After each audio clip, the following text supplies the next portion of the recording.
হায় হায় হায় হায় মুসলমান, এক মানুষের জীবন আল্লাহ কোরআনে বলছেন, বান্দা আমার, আমি তোমাকে বানিয়েছি, তোমার জীবনের তিনটা অবস্থা, তার মধ্যে দুইটাই দুর্বল, একটাই কেবল শক্তি।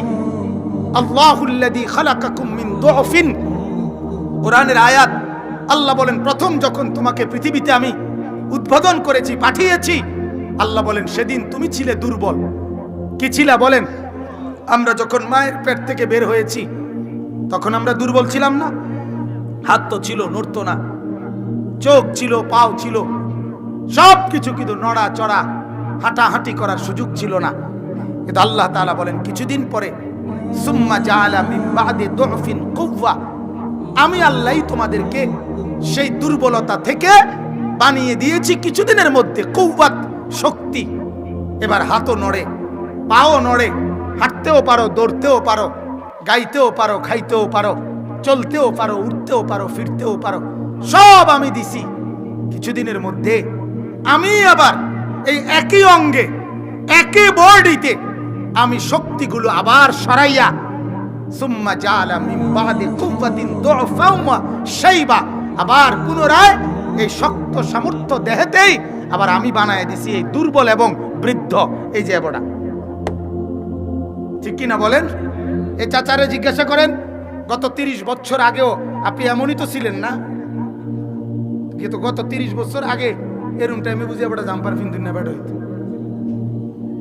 কথা কর না, উনি জাম্পার ফিন্দুন না? 30 বছর আগে উনি এমন বৃদ্ধ ছিল? এক পাগলা জওয়ানি উনার মধ্যেও ছিল, এক যৌবনের শরীর এই মুরব্বীদের মধ্যেও ছিল, কিন্তু আজ সেটা নাই।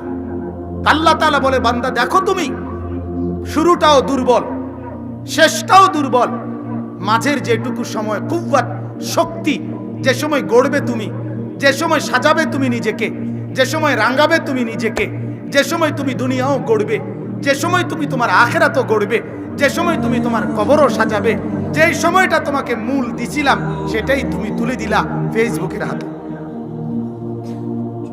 সেটাই তুমি তুলে দিলা নর্তকীর হাতে, সেটাই তুমি তুলে দিলা উলঙ্গ ছবির হাতে, সেটাই তুমি তুলে দিলা জিনার বেবিচারের হাতে, সেটাই তুমি তুলে দিলা মদ, গাঁজা, ফেন্সি ডিলার, ইয়াবার হাতে। আহা, করলা কি, করলা কি? শক্তি সামর্থ্যের সময়টুকু এভাবে নষ্ট করে দিলাম, এভাবে অপচয় করে ফেললাম। আমার জওয়ান ভাই, তুমি যদি বলো আমি তোমার পাও ধরতে, আমি পায়ে ধরতে রাজি। তুমি যদি বলো বুকে জড়ায় ধরতে, আমি বুকে জড়িয়ে ধরতে রাজি।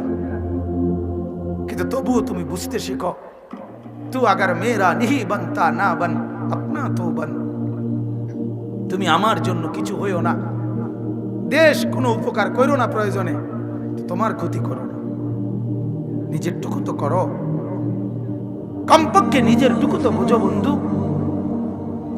মাদেরকে বলো, বোনদেরকে বলেন, স্ত্রীদেরকে বলেন, নিজের ক্ষতিটুকু কেন করছেন? নিজের জাহান্নামটুকু নিজে কেন কামাই করছেন?